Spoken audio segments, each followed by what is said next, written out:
En septiembre de 1936, la flota republicana controla el Mediterráneo.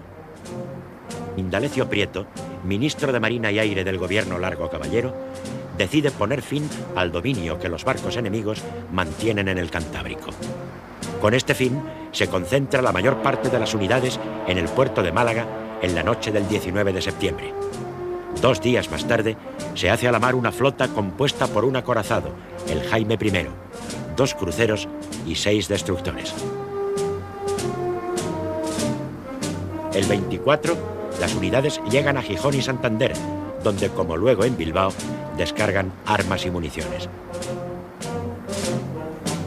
Sin embargo, la estancia de esta flota en el norte tropieza con serias dificultades, especialmente de aprovisionamiento, que se ven acrecentadas por la acción de la aviación adversaria.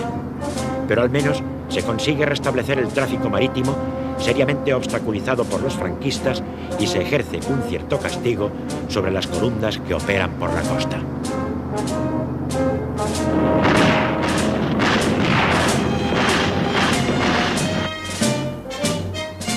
Paralelamente a la marcha de la flota republicana hacia el Cantábrico, Mola y el jefe de la flota, Francisco Moreno, deciden el envío a la zona del estrecho de los cruceros Canarias y Almirante Cervera, con el objeto de romper el bloqueo, pasar un convoy de tropas y material de Ceuta a Algeciras, penetrar en el Mediterráneo e interferir con el tráfico marítimo republicano. Ambos cruceros salen de la base de El Ferrol en la tarde del 27 de septiembre. En la madrugada del 29 se encuentran a la altura del Cabo Espartero. El Canarias entra en el Mediterráneo mientras el Almirante Cervera permanece en el acceso occidental del estrecho, donde avista al destructor Gravina, que se ve obligado a refugiarse en Casablanca. Por su parte, el Canarias sorprende al destructor Almirante Ferrándiz, al que consigue hundir disparando desde una distancia de 21 kilómetros.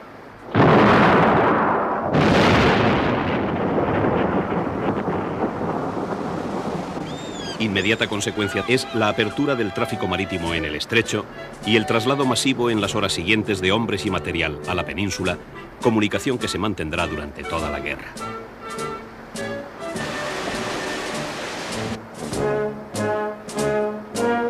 A este éxito estratégico, conseguido gracias a la acción del Canarias, hay que añadir el abandono de la iniciativa en el Mediterráneo por la flota republicana, debido al impacto que el hundimiento del Almirante Ferrándiz causa en una marinería que no anda demasiado sobrada de moral de combate.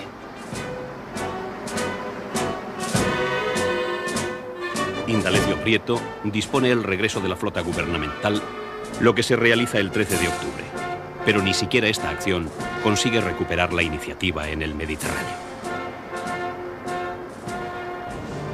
Tras la caída de Toledo, la angustia se apodera del Madrid republicano. El ABC afirma: los fascistas que han vendido España tienen puestos sus ojos ávidamente en Madrid. No pasarán nunca.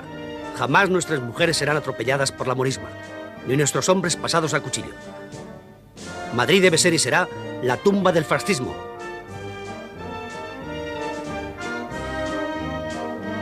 Desde mediados de septiembre, la capital se ha preparado para lo peor. El 13 de septiembre, Azaña firma un decreto reservado por el que se autoriza el traslado a lugar seguro de las reservas de oro del Banco de España.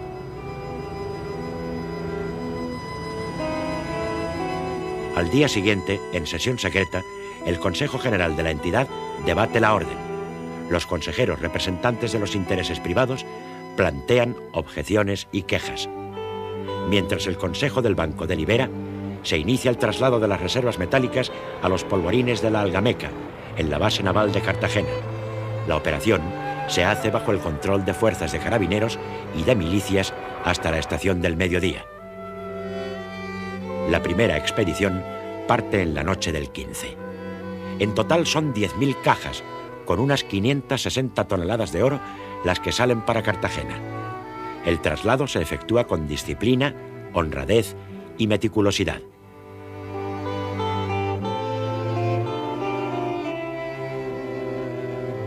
Más tarde, se envían valores y billetes en cantidades difíciles de precisar y, por supuesto, la plata depositada en el Banco de España.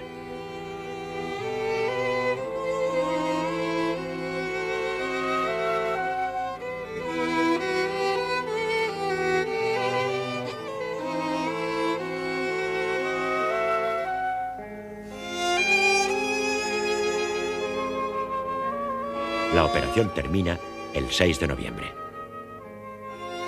Todas estas medidas desencadenan oleadas de rumores que prenden rápidamente en una población que vive momentos difíciles.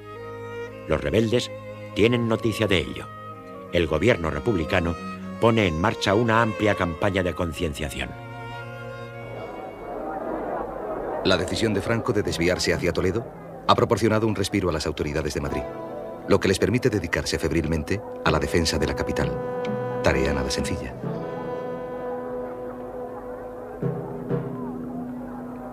El objetivo primordial es obvio: cerrar el camino a los soldados de Franco y preparar la ciudad para la resistencia.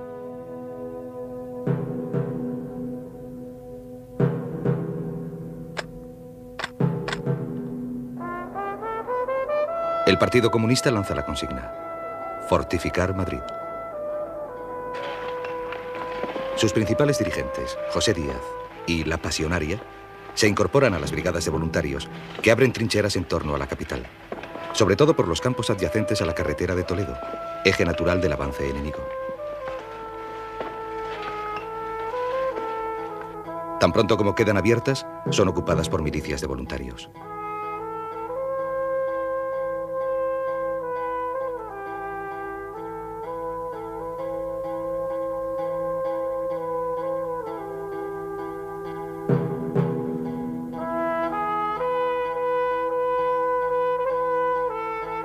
El general Asensio Torrado, que manda el dispositivo de defensa, es un militar capaz, pero no dispone ni de medios de combate ni de tropas disciplinadas para enfrentarse con posibilidades de éxito a las fuerzas del general Varela, compuestas fundamentalmente por moros y legionarios.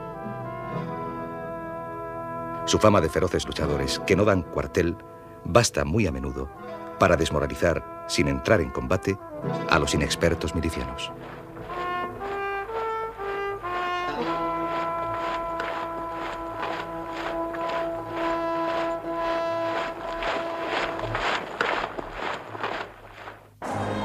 Las pruebas de la intervención en España de las potencias fascistas y las derrotas republicanas provocan un amplio movimiento de solidaridad en casi todo el mundo a favor de la República. La guerra es presentada como un capítulo más de la pugna entre fascismo y antifascismo, entre reacción y progreso, entre democracia y totalitarismo. En tierras de España confluye en aquel momento el palpitar de la época. Pero esta solidaridad no consigue detener los avances territoriales de los sublevados. En otoño, desparramados entre las milicias, se encuentran no más de 1 millar de voluntarios extranjeros, sobre todo franceses, alemanes o italianos exiliados. Figuran por lo general en las unidades anarquistas, en las del POUM, Partido Obrero de Unificación Marxista, y del PSUC, Partit Socialista Unificat de Cataluña. También hay polacos, checos, yugoslavos. Entre ellos se hallan personas con formación militar y experiencia de la Gran Guerra, pero su impacto es mínimo. No compensan el ritmo de la ayuda extranjera que recibe Franco. Entre el 10 y el 28 de septiembre parten de Alemania 6 expediciones más. En octubre aumenta el ritmo de envíos. Algunos días salen 2 barcos. De forma continua se expande el volumen de la intervención alemana. En la segunda mitad de septiembre aparecen las primeras unidades del ejército de tierra. El contingente alemán llega a ser de medio millar de hombres dotados en ocasiones de material muy moderno.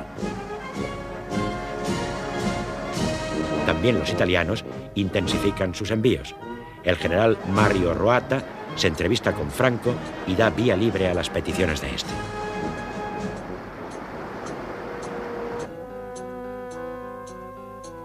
Pronto queda claro que la no intervención es una falacia.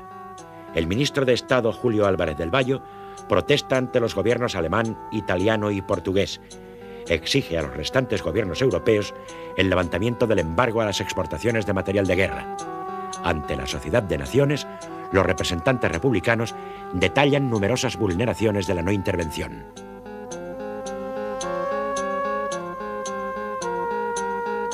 Un libro blanco posterior las documenta y amplía. Ante la escalada de las potencias fascistas, la Unión Soviética decide tomar cartas en el asunto. Lo hace a partir de septiembre suavemente. Algunos aviadores e ingenieros de armamento reciben autorización para viajar a España. Varios de ellos participan en combate. Las razones de Stalin no son ajenas a los intereses soviéticos en su propia seguridad y su sistema de defensa. La intervención en España puede robustecer quizá la seguridad colectiva y contener los propósitos agresivos de la Alemania nazi. La intervención se prepara cuidadosamente. La ayuda bélica inicial, según fuentes soviéticas, llega a Cartagena el 4 de octubre. Los primeros 50 tanques T-26 el 14. En el Comité de Londres, los soviéticos afirman que las violaciones repetidas del acuerdo de no intervención convierten a este en inexistente de hecho y anuncian que si no cesan inmediatamente las violaciones, la Unión Soviética se considerará liberada de los compromisos derivados de la no intervención. Francia e Inglaterra insisten en la conveniencia de no inmiscuirse en los asuntos españoles. Llega por entonces a Moscú el primer embajador español, doctor Marcelino Pascua. La acogida que se le dispensa es excepcional. Se le recibe entusiásticamente. Los altos dirigentes soviéticos rivalizan en invitarle. El embajador estimula la intervención siguiendo instrucciones de Largo Caballero y Álvarez del Valle.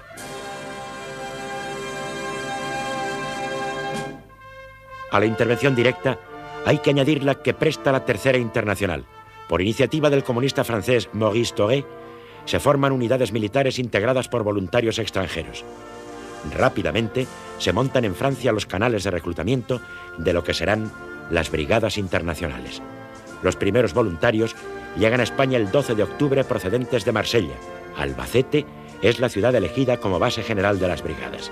El líder comunista francés, André Marty, hombre violento, asume las funciones de alto control político. Con él colabora la élite de los profesionales de la revolución, casi todos comunistas, como Luigi Longo y Hans Weimler, entre otros. Solo Pietro Nenni es socialista.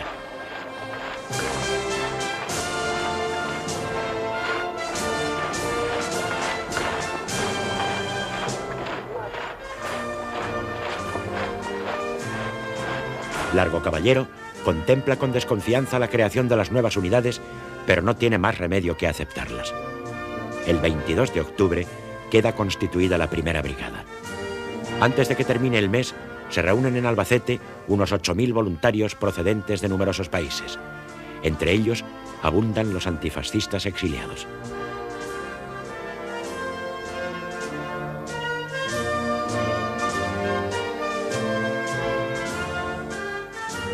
La contrarreacción soviética, réplica a la escalada ítalo-alemana, permite al gobierno republicano ponerse realmente en condiciones de compensar el creciente potencial bélico franquista. Rápidamente se estrechan las relaciones hispano-soviéticas. Se suceden las visitas de combatientes republicanos a la denominada Gran Patria del Proletariado Mundial.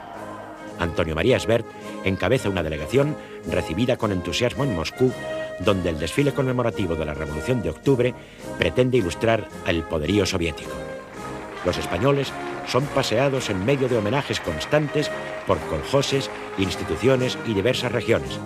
Contemplan cómo en las escuelas los niños siguen atentamente las peripecias del lejano frente español.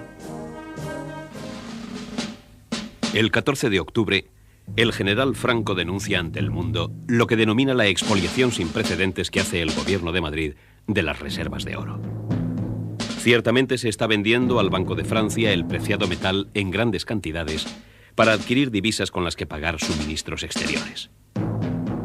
Al día siguiente, Largo Caballero escribe al embajador soviético. Le pregunta si su gobierno estaría dispuesto a aceptar en depósito unas 500 toneladas de oro.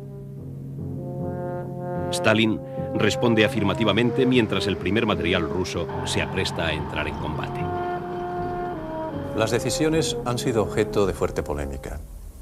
Tienen, no obstante, una justificación. Sin reservas de oro fácilmente movilizables, la República no podría continuar la guerra. En Francia amenazan nubarrones. No cabe excluir la posibilidad de que se adopten medidas legales que impidan las ventas de oro y, en cualquier caso, estas no hubieran sido secretas. El motor de la no intervención, Inglaterra, es descartable. Estados Unidos se encuentra en periodo de embargo moral. Suiza ha adoptado disposiciones no intervencionistas muy duras también en el plano financiero. Por añadidura, bancos anglosajones, especialmente el Midland Bank, sabotean los pagos de la República. Por consiguiente, se pierden ocasiones preciosas.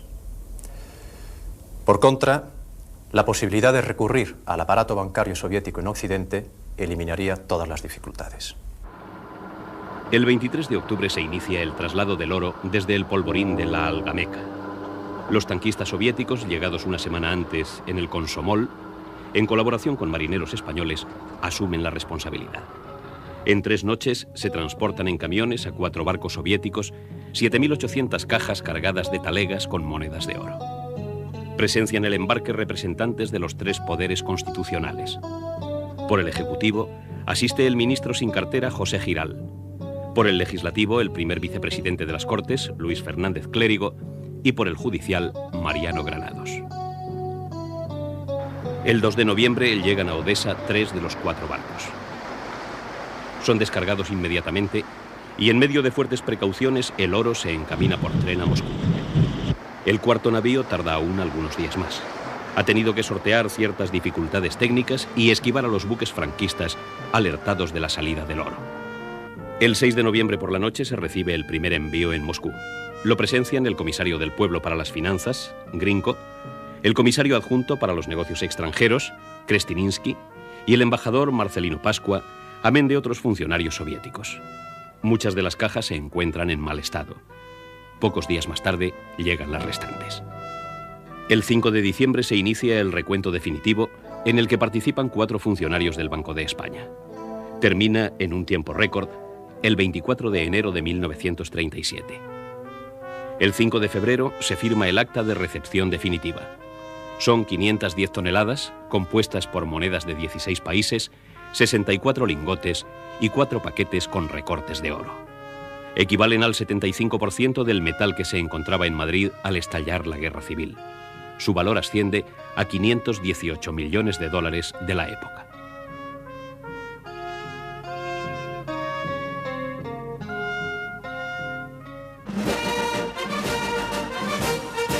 El 26 de septiembre, Largo Caballero dispone el pase a las escalas activas del ejército de los jefes, oficiales y clases de milicias que, debidamente controlados, sean acreedores de ello. Al día siguiente firma un decreto sobre la formación del futuro ejército del pueblo. Pero un auténtico ejército republicano no llegará a operar como tal hasta más adelante.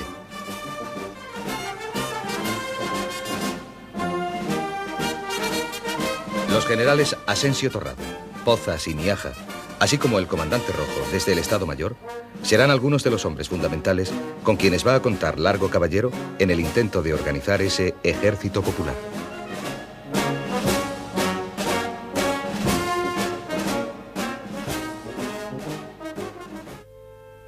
En Cataluña se forma el 27 de septiembre un nuevo gobierno como consecuencia de los intentos de terminar con los poderes paralelos.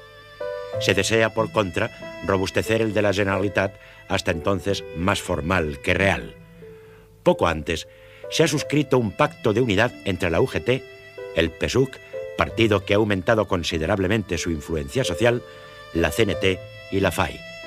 Estas 2 organizaciones anarcosindicalistas han revisado ante el hecho de la guerra su tradicional postura de no participación en el poder gubernamental. Como consecuencia, en el nuevo gobierno están representadas todas las fuerzas políticas y sociales que en Cataluña se mantienen fieles a la República, excepto Estat Català y la democristiana Unió Democràtica.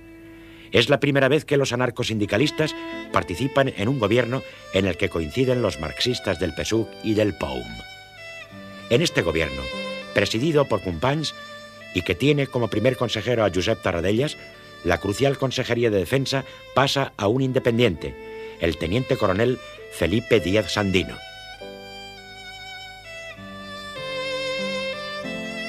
El 1 de octubre desaparece el Comité de Milicias Antifascistas, cuyas funciones se traspasan al consejero de Defensa. Se ordena la disolución de los comités locales y de las patrullas de control que se integran en la policía oficial. Los ayuntamientos se recomponen según una fórmula similar a la del gobierno de la Generalitat. A pesar de estas medidas, no se consigue la eliminación total de los poderes paralelos.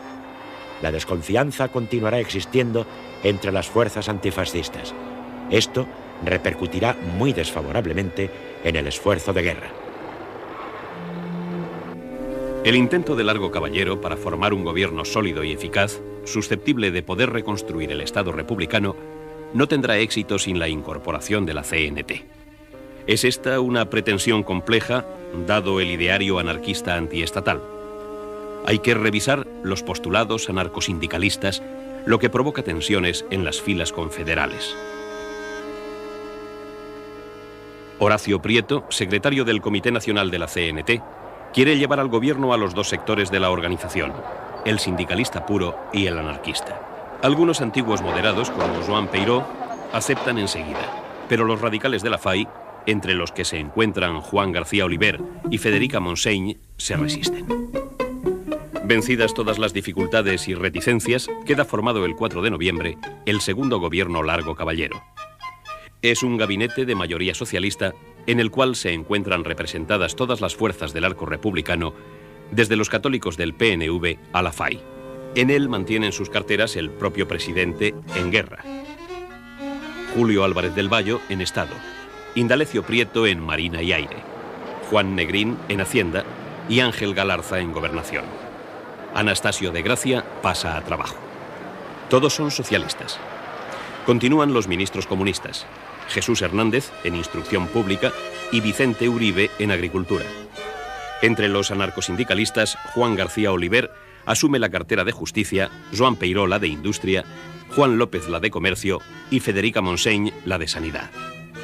Por Izquierda Republicana entran Julio Just en Obras Públicas y Carlos Esplá en Propaganda, nuevo ministerio. Bernardo Giner de los Ríos, de Unión Republicana, permanece en Comunicaciones y se incorporan como ministros sin cartera Manuel Irujo por el PNV y Jaume Aiguadé por Esquerra Republicana de Cataluña. José Giral, ministro sin cartera, continúa en el gabinete. El 1 de octubre se reúnen las Cortes en Madrid, presididas por Diego Martínez Barrio. Largo Caballero analiza la situación y expone a la Cámara el programa de gobierno. Dirigiéndose a los parlamentarios, afirma: todos nosotros, con diferentes ideologías, al construir el gobierno, renunciamos de momento a cuanto pudiera significar principios ideológicos de tendencia de toda clase para unirnos en una sola aspiración que es común a todo el gobierno, la de vencer al fascismo en lucha contra España. Aunque la propia situación del país, dividido por la guerra, dificulta su normal funcionamiento, resulta manifiesta la voluntad de preservar las instituciones y el espíritu de la democracia parlamentaria. Tras el discurso del presidente del gobierno, se da lectura al proyecto de Estatuto de Autonomía de Euskadi y José Antonio Aguirre, muy ovacionado, explica que los nacionalistas están junto a la democracia republicana como vascos y como cristianos. Tras varias intervenciones, el proyecto se aprueba por unanimidad.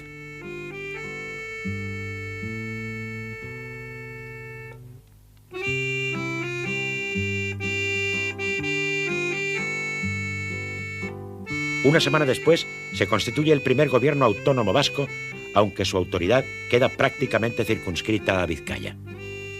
Aguirre, que cuenta entonces 32 años, es proclamado presidente y presta juramento bajo el árbol de Gernika el 7 de octubre. Jangoikuaren aurrean apalik, eusko lur gainean zutunik, asabearen gomutaz, Gernikako zuaizpian, nere agindube ondo betetxia zindagit.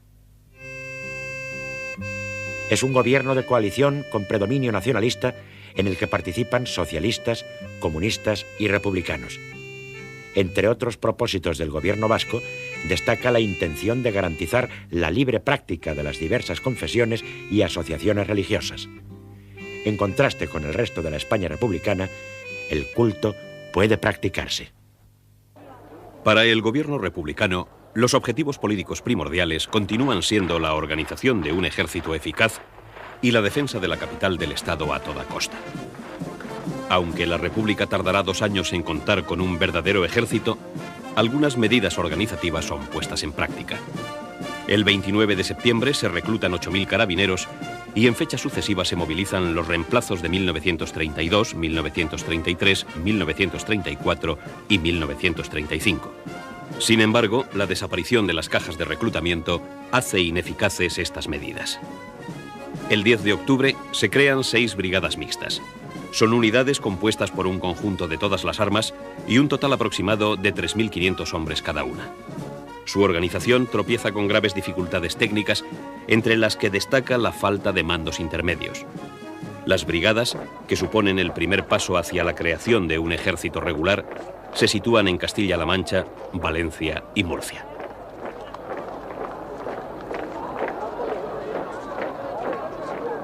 El mando superior de las operaciones militares lo ejerce el ministro asistido por el Estado Mayor Central y el comisario general, al frente del cual se designa a Julio Álvarez del Valle, ministro de Estado. El comisario general dispondrá, entre otros elementos de propaganda, de 2 diarios, La Voz del Combatiente y Vanguardia.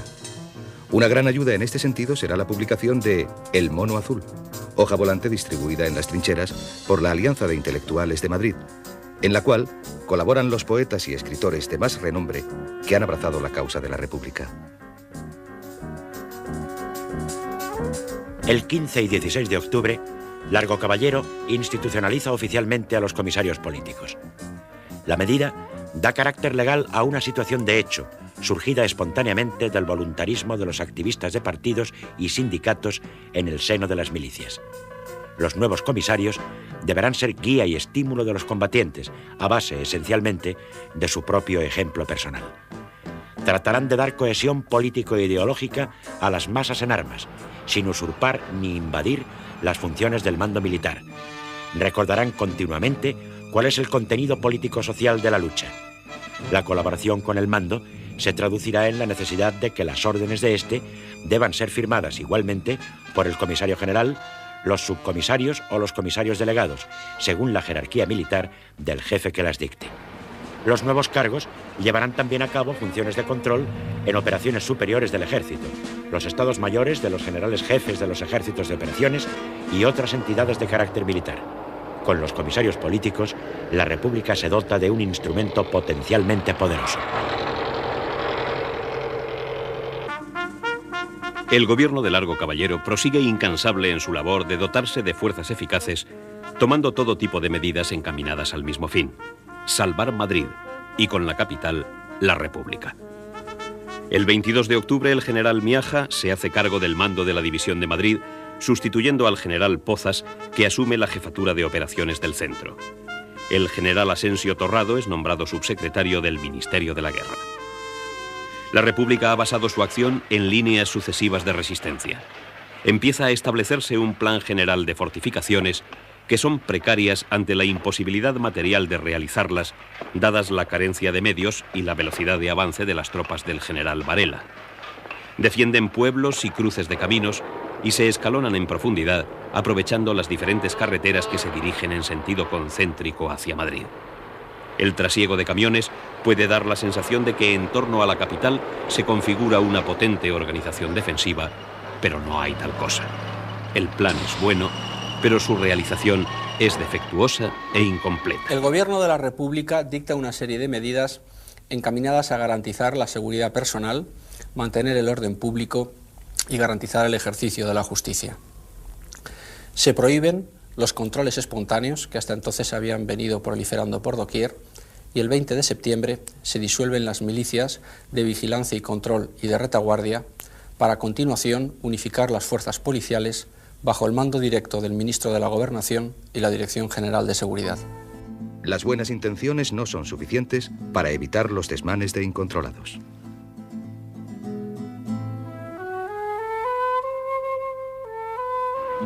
Y llegan a Madrid gentes del Valle del Tajo, de la Sagra, de las tierras del Alberche y del Tietar y hasta de los propios pueblos serranos. Son rostros y cuerpos curtidos, de niños, de ancianos, de mujeres, de hombres también. Les acompaña un triste cortejo de modestos ajuares y utensilios, incluso cabezas de ganado. Su desfile por las calles, con las miradas asombradas, despierta gran curiosidad. Sobre los carros se ven colchones, muebles, baúles. Es un espectáculo de signo inequívoco para los partidarios de lo que se llama causa franquista, de que, en contra de lo que anuncia la propaganda republicana, el avance del ejército de Franco progresa sobre Madrid. La situación es de una gravedad creciente. Los militares profesionales son mayoritariamente partidarios de abandonar la capital. Sin embargo, desde un punto de vista político, parece indudable que la defensa de Madrid tiene una importancia extrema.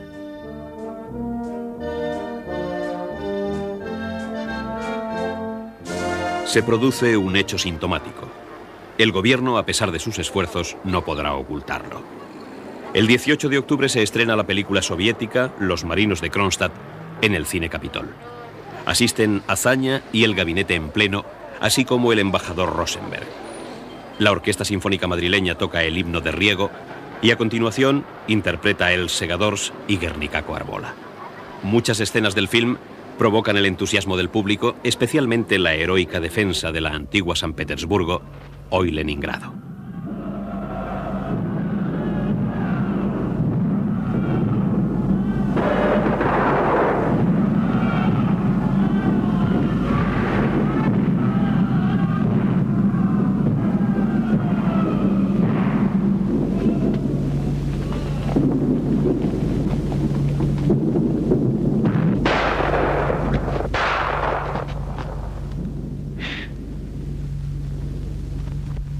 Llega entonces la noticia de la pérdida de Illescas y precipitadamente se reúnen los ministros.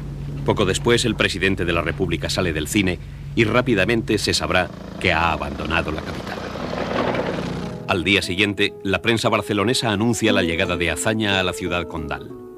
Una nota oficiosa trata de justificar la marcha como el inicio de una serie de visitas del presidente a los frentes de combate. Azaña es un hombre temeroso de caer en manos del enemigo. Se instala cerca de Barcelona en vez de hacerlo en Valencia, como había convenido con el gobierno. Utiliza una finca particular llamada La Barata, a 10 kilómetros de Tarrasa. Unas 3 veces por semana se trasladará a Barcelona, al Palacio de Pedralbes, para cumplir con sus obligaciones presidenciales. A partir de este momento, las relaciones entre la jefatura del Estado y el gobierno se hacen difíciles. Azaña no cree posible ganar la guerra, actitud que choca frontalmente con la imperiosa necesidad de galvanizar a la opinión pública, paso primordial para estimular la moral de combate. Abrumado por la tragedia de la contienda, Azaña deja de ser un líder político.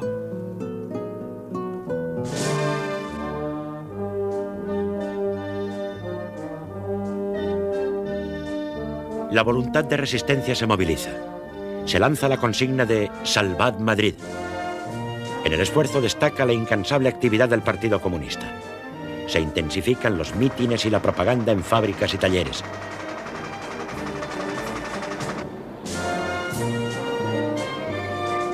Proliferan los grupos con pancartas, las manifestaciones callejeras y los autos con altavoces que lanzan consignas. No queremos vagos, queremos milicianos. Los hombres a luchar, las mujeres a trabajar. Aparecen oradores improvisados en cines, teatros y cafés.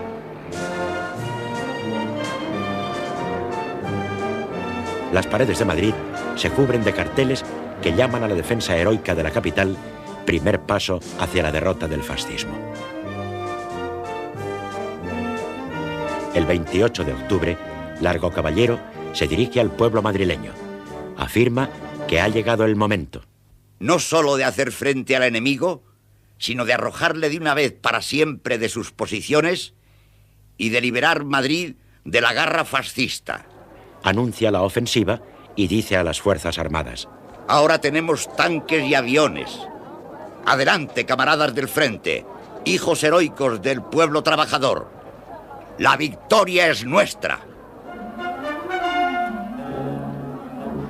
Inmediatamente, se lanza un contraataque sobre Seseña con el fin de reconquistar Illescas. Intervienen por primera vez los carros soviéticos T-26 que rompen las líneas adversarias el 29 de octubre. Pero la infantería, que desconoce las técnicas de cooperación con blindados, no lo sigue adecuadamente y la operación fracasa. Berlín ha decidido impulsar la escalada. Chiano se entrevista con Hitler el 24 de octubre y comprueba el espíritu intervencionista del Führer. Paralelamente, los alemanes reciben nuevas pruebas de la injerencia soviética. Bombarderos no vistos hasta entonces atacan sin escolta de caza los aeródromos de Sevilla, Mérida, Cáceres y Salamanca. Con su entrada en combate se inicia una nueva fase de la guerra en el aire. Seguidamente, los bombarderos soviéticos Katyuska SB-2 continúan sus ataques sistemáticos. Son aparatos superiores a los alemanes e italianos que temen perder el dominio del aire. La contienda entra en una etapa peligrosa para los franquistas. El 30 de octubre, el almirante Canaris lleva un mensaje de Hitler a Franco. En él, anuncia el envío de un cuerpo aéreo que actuará sometido a ciertas condiciones. Entre ellas, figura la necesidad de que todas las unidades alemanas se pongan bajo un mando único que asesorará a Franco en cuanto a su utilización. Surge así la famosa Legión Cóndor. Las 4 columnas que avanzan sobre Madrid van organizando cada vez más el cerco. En torno a la capital se forma una especie de semicírculo de hierro. Franco se sirve de 3 nuevas columnas compuestas básicamente por marroquíes y legionarios en el intento de ocupar Madrid. Tras el forzado paréntesis de Toledo y Salamanca, ya en posesión de todos los resortes del poder, el nuevo generalísimo se dispone a conquistar la capital a todo trance.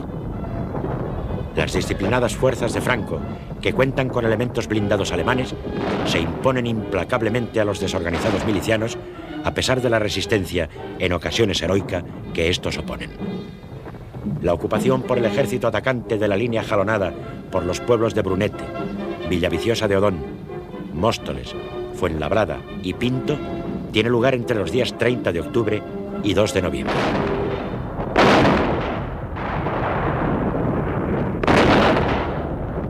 La situación de la capital, amenazada a unos 10 kilómetros de sus barriadas extremas, es angustiosa.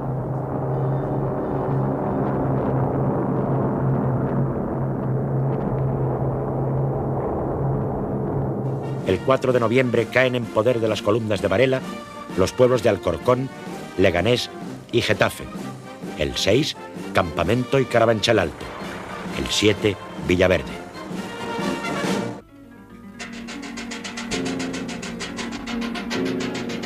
Son forzadas las cajas de alquiler del Banco de España. En condiciones de caos, muy diferentes a las de septiembre, cuando el traslado del oro, convoyes con valores, alhajas y objetos preciosos emprenden viaje a Cartagena. No cabe determinar el montante de lo incautado. Estimaciones franquistas posteriores mencionan hasta 160 millones de pesetas de la época.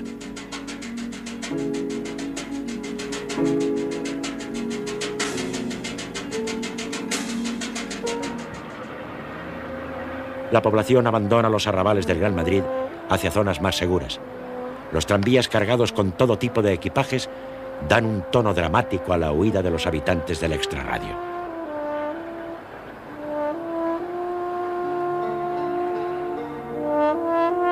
A partir del 4 de noviembre, los acontecimientos en la capital de España se suceden a ritmo acelerado. El segundo gobierno Largo Caballero exige que todos asuman sus responsabilidades y en una nota oficial afirma: el gobierno quiere deciros la verdad y prepararos a la gran prueba que con gesto decidido y heroico ha de dar España. Se reconoce que el enemigo está a las puertas de Madrid y que la capital es ya un frente de combate. Se indica que Madrid sabrá responder en forma debida. Con que la capital lo quiera, y lo quiera España, el ataque puede quedar reducido a la impotencia. La nota termina así: españoles, defended la revolución y la república que en estos momentos se defienden en Madrid. Todos movilizados para la victoria.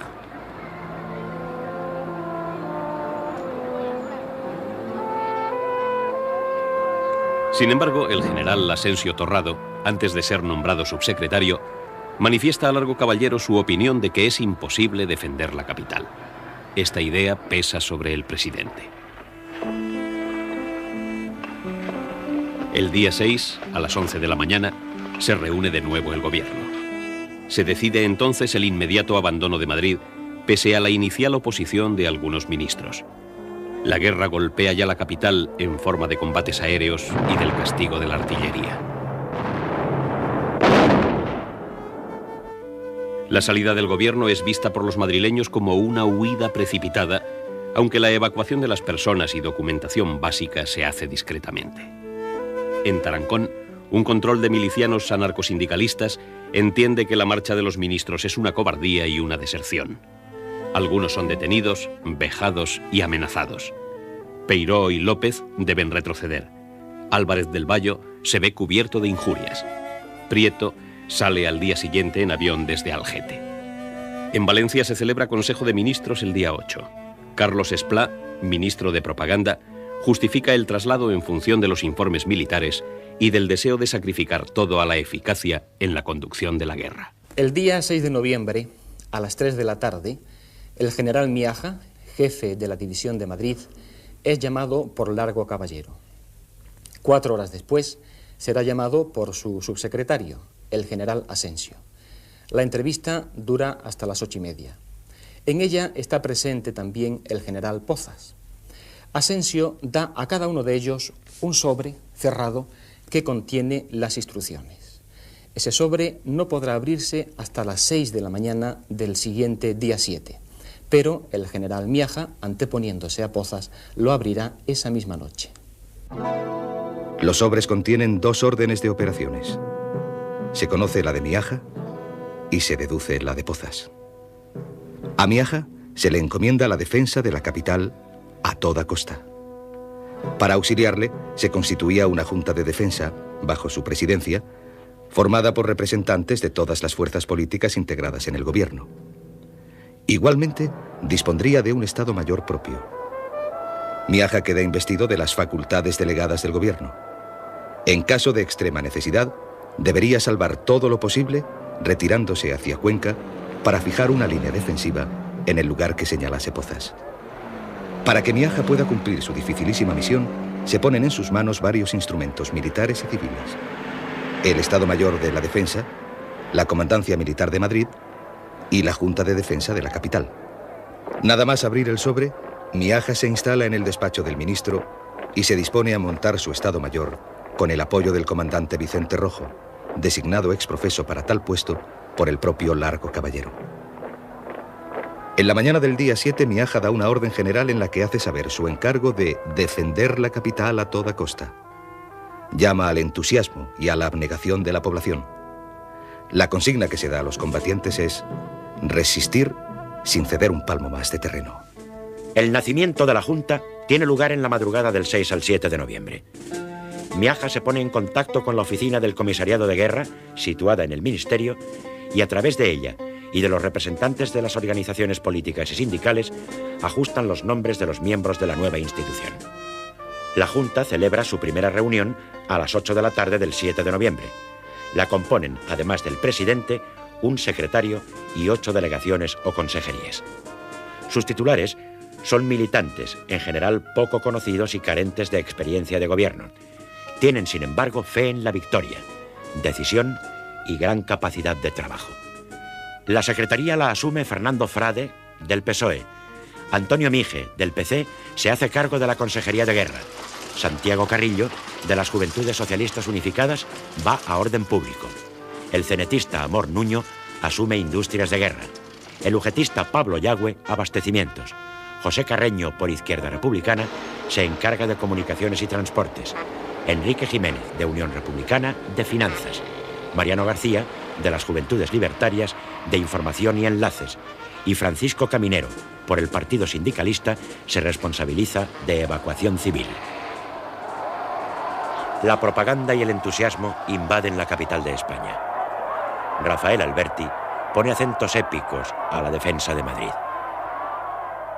Madrid, corazón de España, late con pulsos de fiebre.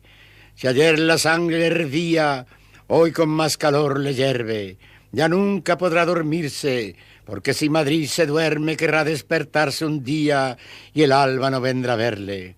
No olvides, Madrid, la guerra, jamás olvides que enfrente los ojos del enemigo te echan miradas de muerte.